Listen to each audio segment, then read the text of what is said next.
একটুখানি জায়গা ছিল রান্নাঘরের পাশে। সেইখানে মোর খেলা হতো শুকনো পাড়া ঘাসে।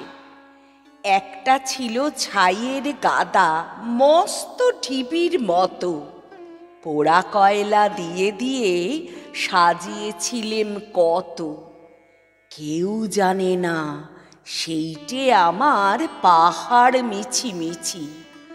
তারই তলায় পুঁতেছিলেম একটি তেঁতুল বিচি। জন্মদিনের ঘটা ছিল 6 বছরের ছেলে। সেদিন দিল আমার গাছে প্রথম পাতা মেলে। চারদিকে তার পাঁচিল দিলেম কেরোসিনের টিনে। সকাল বিকাল জল দিয়েছি দিনের পরে দিনে।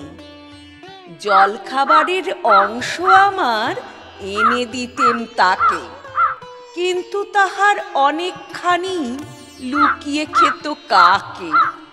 দুধ চা বাকি থাকতো দিতেম, জানতো না কেউ সে তো। পিঁপড়ে খেত কিছুটা তার, গাছ কিছু বা খেত।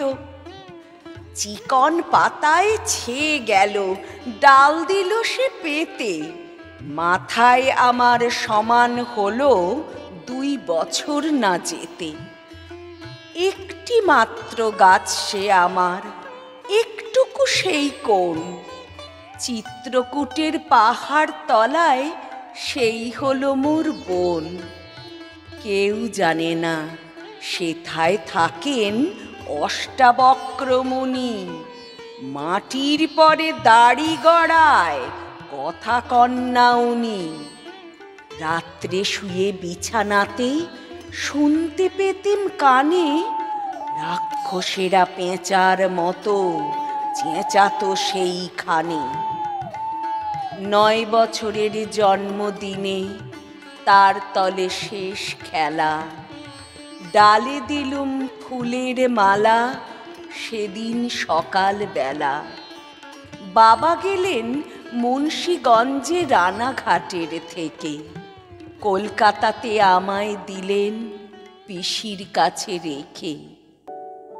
রাত্রে যখন শুই বিছানায় পড়ে আমার মনে সেই তেঁতুলের গাছটি আমার আস্তা কুড়ের কোণে। আর সেখানে নেই তপবন, বয়না সুরধুনী। অনেক দূরে চলে গেছেন অষ্টাবক্র মুনি।